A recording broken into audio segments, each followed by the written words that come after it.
Friends and welcome back my YouTube channel. So friends, जो आज का हमारा टॉपिक है वो है anti cancer property of platinum complex या फिर सिसप्लैटिन।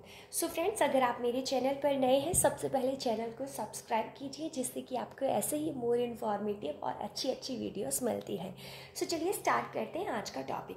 सो टॉपिक हमारा क्या है, जनरली क्या है, जो प्लैटिनम है, प्लैटिनम की कई सारी ऐसी ड्रग्स होती हैं जो कि एंटी कैंसर यानी कैंसर को ठीक करने में यूज़ की जाती हैं, लेकिन जो सबसे इम्पॉर्टेंट ड्रग है वो क्या है, सिसप्लैटिन है। सो हम जो डिटेल डिस्कस करेंगे वो सिसप्लैटिन के बारे में ही डिस्कस करेंगे। सो सिसप्लैटिन की डिस्कवरी रोजनबर्ग और कोवर्कर ने 1969 में की। अब जो सिसप्लैटिन है वो एक बहुत ही पावरफुल एंटी कैंसर प्रॉपर्टी होती है उसके पास, और इसका जो पूरा नाम है वो है सिस डाइक्लोरो डाइअमीन प्लैटिनम सेकेंड कॉम्प्लेक्स, यानी जिसे हम शॉर्ट में DDP के नाम से भी जानते हैं।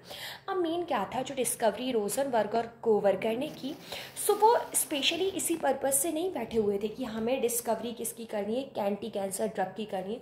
वो अपने दूसरे प्रोजेक्ट पर काम कर रहे थे, लेकिन इसकी डिस्कवरी एक्सीडेंटल हो गई। सो जो रोजनबर्ग और कोवर्कर थे वो क्या थे, एक electric field, effect of electric field measure करने बैठे थे। मतलब प्लैटिनम इलेक्ट्रोड को यूज़ करके इलेक्ट्रिक फील्ड इफेक्ट को मेज़र कर रहे थे वो, लेकिन अचानक बीच में किसकी डिस्कवरी हो गई, सिसप्लैटिन की डिस्कवरी हो गई। तो एक्सपेरिमेंट बताती हूँ कि वो सेटअप क्या था, क्या कर रहे थे वो। तो उन्होंने एक कल्चर प्लेट ली हुई थी, कल्चर प्लेट में बैक्टीरियाज रखे हुए थे, ठीक है, और ये कैथोड एनोड लगाई हुई थी, बैटरी कंप्लीट की हुई थी, और इसमें सॉल्यूशन अमोनियम क्लोराइड का फिल किया था। सो जैसे ही इसमें इलेक्ट्रोलिसिस स्टार्ट होती है तो इसमें बैक्टीरिया थे, लेकिन इलेक्ट्रोलिसिस स्टार्ट होने के बाद थोड़ी देर बाद उसने देखा कि बैक्टीरियाज की ग्रोथ बहुत कम हो गई है।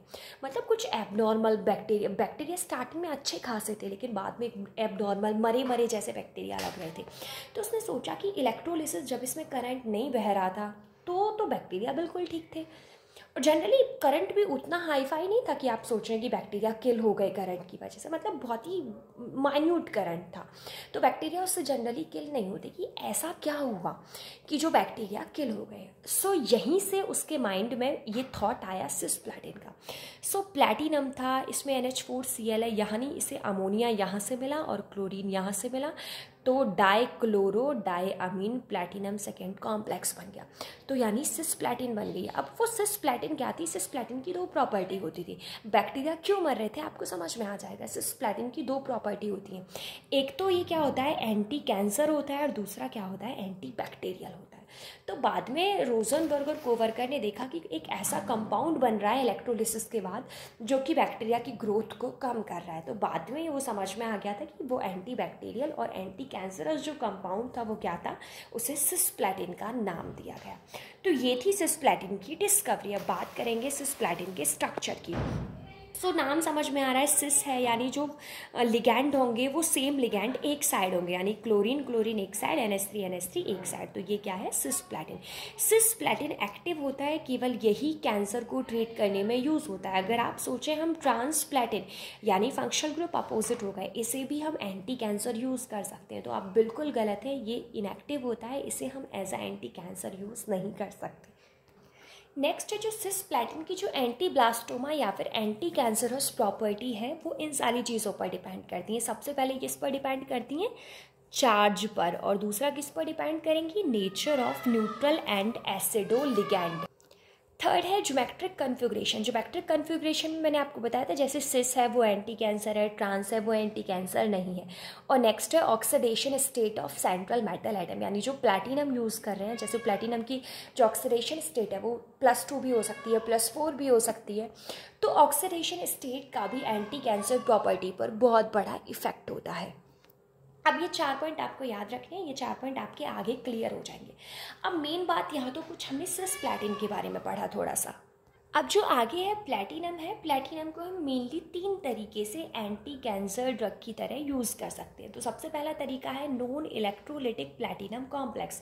सो सबसे पहले नॉन इलेक्ट्रोलिटिक प्लैटिनम कॉम्प्लेक्स को ही यूज़ किया गया था एंटी कैंसर ड्रग की तरह। सो इसमें क्या होगा कि जो सबसे पहले क्या था, जो नॉन इलेक्ट्रोलिटिक प्लैटिनम कॉम्प्लेक्स की जो सबसे पहली ड्रग थी वो क्या थी, सिसप्लैटिन थी। और सिसप्लैटिन बहुत अच्छे से बहुत सारे कैंसर को ट्रीट करने के लिए यूज़ भी हो रही थी।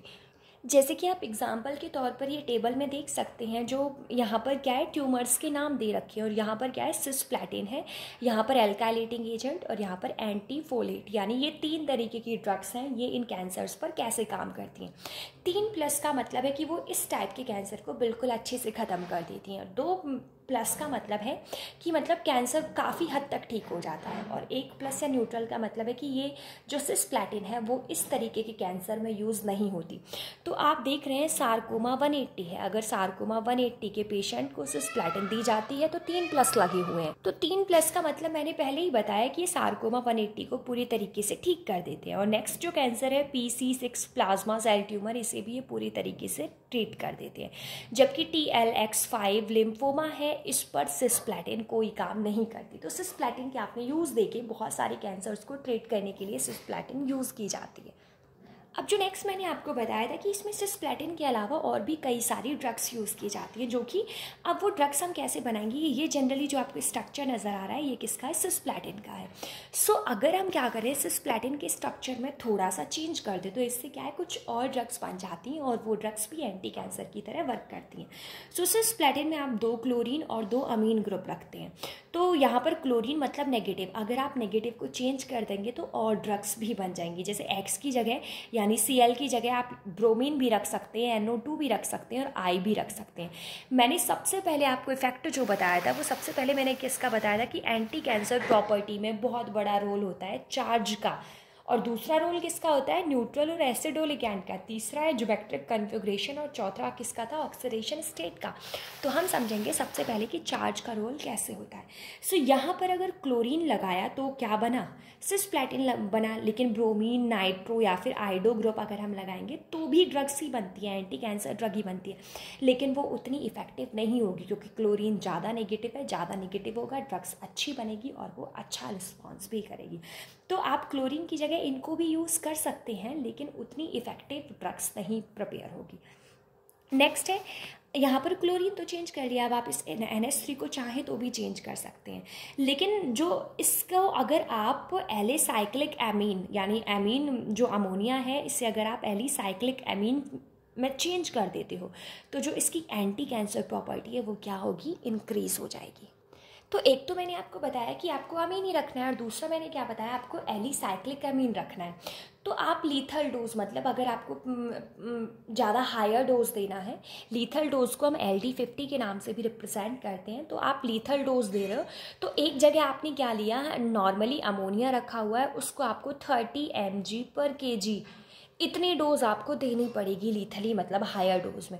और जो साइक्लोहेक्साइल अमीन है वो 3200 mg/kg इतना आपको देना पड़ेगा, तो ही इनकी हायर डोज मानी जाती है। लेकिन अगर हम बात करें इनहिबिटरी एक्टिविटी में, ठीक है, तो इनहिबिटिंग एक्टिविटी में क्या होगा, अगर इनहिबिटिंग एक्टिविटी में क्या होता है, 90% जो ग्रोथ होती है ट्यूमर की वो 10 डेज में ही इनकी क्या होती है, ख़त्म हो जाता है। मतलब अगर इनहिबिटरी डोज में अगर आप इन दवा का यूज़ करते हो, सिस्प्लैटिन का यूज़ करते हो, तो मैक्सिमम 10 डेज में 90% तक का ट्यूमर ठीक हो जाता है। सबसे पहले मैंने कैसे बताया था कि प्लैटिनम को हम कई तरीके से यूज़ कर सकते हैं ड्रग्स बनाने में। तो सबसे पहले क्या यूज़ कर रहे थे हम, नॉन इलेक्ट्रोलिटिक प्लैटिनम कॉम्प्लेक्स। दूसरा क्या है, अब हम यूज़ कर रहे हैं चार्ज प्लैटिनम सेकेंड कॉम्प्लेक्स। तो स्टार्टिंग डेज में क्या माना जा रहा था कि जो एंटी ब्लास्टोमा एक्टिविटी है वो केवल non electrolytic platinum second complex के ही पास होती हैं। लेकिन बाद में क्या था, 1975 में रोजनबर्ग और कोवरकर ने एंटी कैंसर एक्टिविटी प्रूव कर दी थी कि वो क्या है, चार्ज कॉम्प्लेक्स के पास भी होती हैं, जिसे हम पायरेडीन्स ब्लू के नाम से भी जानते हैं। याद रखना है, प्लैटिनम, अगर चार्ज प्लैटिनम को आप ड्रग की तरह यूज़ कर रहे हैं, एंटी कैंसर ड्रग की तरह यूज़ कर रहे हैं, तो उसे हम क्या बोलते हैं, पायरेडीन ब्लू बोलते हैं। अब मेन बात है पायरेडीन ब्लू की सिस्प्लैटिन को लेकर, मतलब पायरेडीन ब्लू कुछ फैक्टर में सिस्प्लैटिन से अच्छा होता है। अब ये अच्छा कैसे होता है, सबसे पहली बात क्या है कि इसकी वाटर में सॉल्युबिलिटी ज़्यादा होती है, मतलब पानी में डिज़ोल्व करके अगर आप लेंगे तो आसानी से घुल जाएगा और आप इसे आसानी से ले सकते हैं। और दूसरा क्या है, ये सिस्प्लेटिन से कम टॉक्सिक होता है, तो इसके 2 फ़ायदे होते हैं। नेक्स्ट है, आप जो यूज़ कर सकते हैं प्लैटिनम को, वो प्लैटिनम को 4th कॉम्प्लेक्स की फॉर्म में भी यूज़ कर सकते हैं। लेकिन याद रखना है, जैसे ही आप 4th कॉम्प्लेक्स की कोई टैबलेट है प्लैटिनम 4th जिसमें उसका ऑक्सीडेशन स्टेट है, तो जैसे ही आप उस टैबलेट को लेंगे तो आपकी बॉडी में जाने के बाद वो प्लैटिनम 4th किस में कन्वर्ट हो जाएगा, प्लैटिनम 2nd में। क्योंकि प्लैटिनम 4th स्टार्टिंग में जब वो टैबलेट की फॉर्म में होगा तो इनएक्टिव फॉर्म में होगा, और जैसे ही आपकी बॉडी में जाएगा तो वो एक्टिव फॉर्म में कन्वर्ट हो जाएगा। ये इसका एग्जाम्पल है। तो एग्जाम्पल में आपको क्या करना है, PTNS3 का होल ट्वाइस Cl2, ये तो सिस्प्लेटिन ही होता है, इसमें OH2 और ऐड कर देना है, ठीक है।